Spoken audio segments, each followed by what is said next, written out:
Pessoal, sejam bem-vindos a mais uma aula da disciplina Dinâmica das Estruturas, em que nós vamos tratar de estruturas do tipo Share Building, começando pela sua definição, né? Essa definição que está aí mostra que o Share Building é definido como uma estrutura idealizada para resistir somente à força de cisalhamento, forças extras entre colunas e pavimentos, né? Sem considerar a flexão em uma seção horizontal no nível dos pavimentos, ou seja, esses pavimentos terão uma rigidez infinita à flexão. Tá? O modelo Share Building é um modelo simplificado de um edifício de N pavimentos, no qual assume-se que toda a massa do edifício é distribuída nos níveis dos pavimentos, que a viga dos pavimentos seja infinitamente rígida em relação às colunas. Como eu citei anteriormente, a gente pode considerar que os pavimentos têm uma rigidez infinita à flexão, né? Então a gente vai considerar apenas o deslocamento horizontal de um pavimento em relação ao outro, ok? Então, desta forma, o número de graus de liberdade do problema corresponde exatamente ao número de pavimentos do modelo. Temos aí um exemplo, né, de um share building, né, com dois pavimentos, tá? Nesse modelo a gente tem as massas M1 e M2 do primeiro e segundo pavimento, podem ser iguais ou não, né? Então são as massas concentradas em cada pavimento. K1 e K2 são as rigidez, né? Rigidez das colunas em cada pavimento. C1 e C2 são os amortecedores em cada pavimento. E o 1 e o 2, os deslocamentos causados por essa força P de T, que poderia também estar sendo aplicada nos dois pavimentos, não apenas num, como mostra a figura exemplificada, né? Muito bem. A gente vai mostrar um exemplo rápido aí. Esse share building mostrado na figura da direita, com dois pavimentos, né? Isso porque é um exemplo cujo cálculo manual é bem simples, tá? A gente supõe que todas as colunas têm a mesma rigidez K. A massa do segundo pavimento é M' e do primeiro pavimento é M.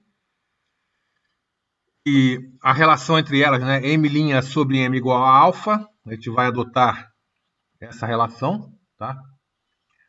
E os graus de liberdade 1 e 2 indicados, né, no pavimento superior e intermediário, tá certo? Então, a primeira coisa, primeiro fato, né, importante é determinar a matriz de massa.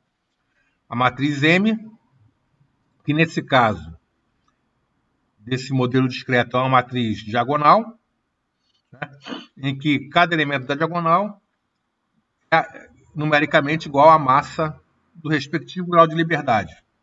Nesse caso, a nossa matriz M é uma matriz 2 por 2, os elementos da diagonal são M' e M, ou eu posso colocar o M em evidência, ficando com a matriz alfa 001, né? Lembrando que alfa é a relação entre M' sobre M. Muito bem. Depois eu posso calcular a inversa dessa matriz de massa. Nesse caso, por ser uma matriz 2 por 2, é bem simples, né? E vai ser 1 sobre M alfa, vezes a matriz diagonal 1, 0, 0 alfa. A matriz de rigidez também é bem simples de se determinar aplicando simplesmente o conceito, né, de rigidez.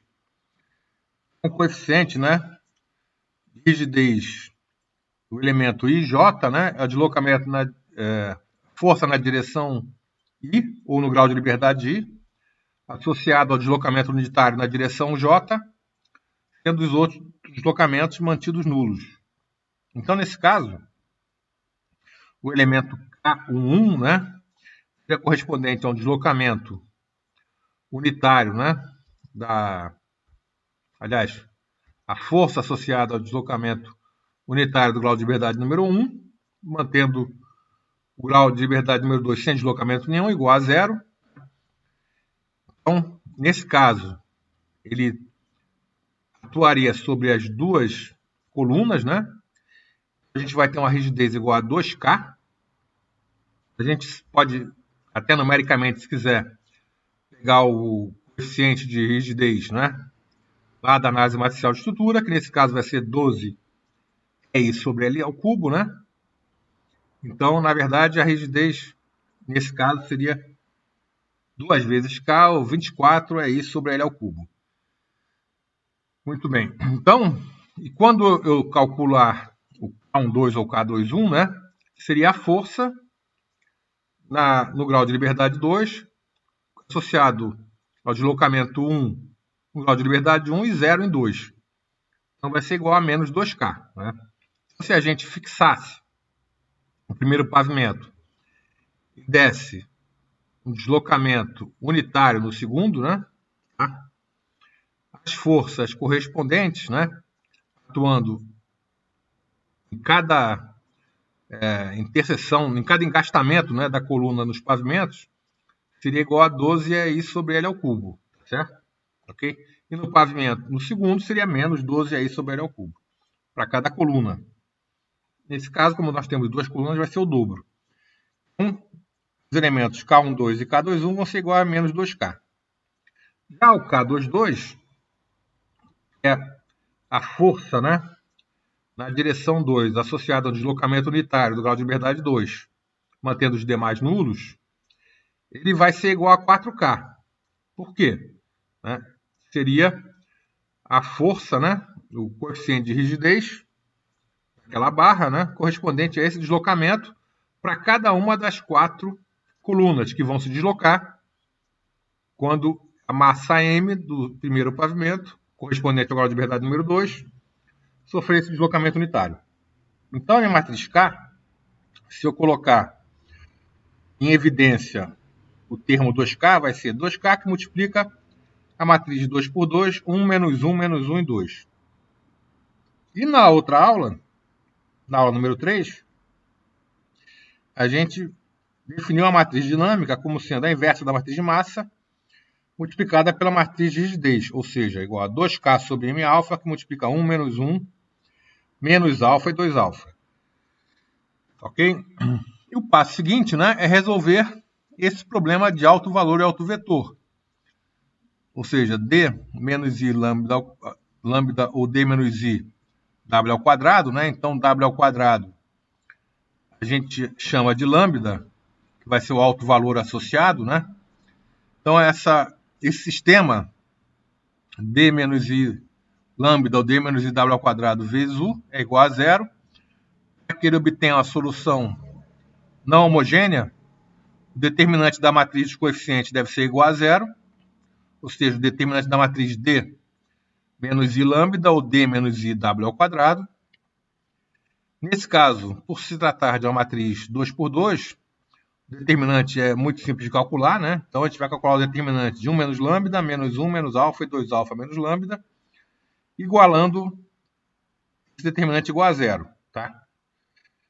Nesse caso, a gente vai cair numa equação do segundo grau, cujas raízes, né, uma equação do segundo grau em lambda, cujas raízes serão lambda igual a 2 alfa mais 1, mais ou menos raiz quadrada de 4 alfa ao quadrado mais 1, isso tudo dividido por 2. Ok? Para simplificar nossos cálculos, nós vamos considerar aí o caso do alfa igual a 1, ou seja, as massas iguais dos dois pavimentos, né? Então, se o alfa igual a 1, a gente vai ter que o lambda é igual a 3 mais ou menos raiz de 5 sobre 2. Tá certo? O menor valor associado à primeira frequência de vibração, né?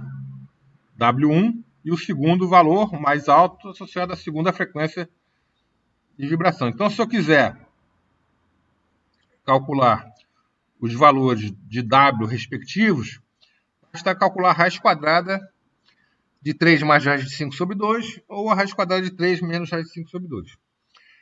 Então, a primeira, que é a menor, né, será a raiz quadrada de 3 menos raiz de 5 sobre 2. E a segunda frequência, a raiz quadrada do segundo valor, né, o valor maior, 3 mais raiz de 5 sobre 2. Muito bem. Uma vez que a gente tenha encontrado os autovalores, é a nossa intenção achar os autovetores, né? Então, para obter esses autovetores, a gente monta simplesmente o sistema, né, ali já considerando alfa igual a 1, tá? Considerando alfa igual a 1, aquela minha matriz fica sendo 1 menos 1 menos 1, 2, né? Tá certo? Como está aí. 1 menos 1 menos 1, 2, que multiplica 1 e o 2, é igual a lambda vezes 1 e o 2. Eu posso chegar naquele sistema, relacionando, os deslocamentos dos graus de liberdade 1 e 2, ou seja, 1 menos o 2 igual a lambda 1, e menos 1 mais 2 o 2 igual a lambda o 2. Ou achar aquelas expressões de U2 em função de U1, ou de U1 em função de U2. Muito bem. Se eu adotar, então, para o primeiro modo natural de vibração, né? Com lambda igual a 3 menos raiz de 5 sobre 2, escolher fixar o valor de 1 igual a 1, o valor de U2 será igual a 1 menos lambda, tá certo? Vai ser menos 1 mais raiz de 5 sobre 2. Para lambda igual a 3 mais raiz de 5 sobre 2, se eu fixar de novo 1 igual a 0, acho o 2 igual a 1 menos lambda, de novo, aqui está trocado, tá? Seria 1 menos lambda, não lambda menos 1, igual a 1 menos raiz de 5 sobre 2. Então, o 2 é sempre 1 menos lambda vezes 1. Tem um erro de digitação aqui na última equação. Por favor, corrijam. Já vou mandar corrigido no material em PDF que eu enviar para vocês. Então, a gente obtém os autovetores como está aí, né? Autovetores 1 e 2. Primeiro como sendo 1 e 1 mais raiz de 5 sobre 2. O segundo, 1 e 1 menos raiz de 5 sobre 2. E a observação que eu faço nesse caso, daquele edifício com 2 pavimentos, cada valor de K será igual a 12 é isso sobre L ao cubo, tá certo? E a gente aproveita agora também para falar sobre a associação das rigidezes em série e em paralelo, ok? Então, como está demonstrado nessa figura, se as molas ou as rigidezes estiverem em série, tá? A rigidez equivalente vai ser a soma das diversas rigidezes, né? E se elas estivessem em série, em paralelo, você soma em série 1 sobre a rigidez equivalente, vai ser igual ao somatório de igual a 1 até n de 1 sobre KI. Seria 1 sobre cada uma das rigidezes. No caso do share building, né, a gente considera que as colunas estão em paralelo. Mesmo que o deslocamento seja transversal à coluna, você repara que as duas colunas estão ligadas à mesma massa. Então, elas são consideradas, para efeito de conexão às massas, como estando em paralelo. Ok? Então, não precisa que o deslocamento seja sempre na direção da mola, ou, no caso, na direção axial da coluna. Ok? A demonstração que aparece aí de como chegar nessas formas é bem simples, né? Basta você calcular o deslocamento total, né? No caso da associação em paralelo, o deslocamento é o mesmo para as duas molas. Em série, ela é a soma dos deslocamentos das duas molas, ok? Muito bem. Então, é facilmente demonstrado isso daí. Bem, pessoal, então essa é a nossa aula, uma aula curta, né? Mas cujo objetivo foi apresentar justamente o conceito desse tipo de estrutura, do share building. A gente utilizou um exemplo bem simples, só com 2 pavimentos, porque o que muda para uma quantidade maior de pavimentos é o trabalho, né, matemático e às vezes computacional. Mas o objetivo aqui foi demonstrar conceitualmente essa solução, ok? A gente volta a falar mais um pouco sobre isso na nossa próxima aula. Então, até lá, um abraço a todos.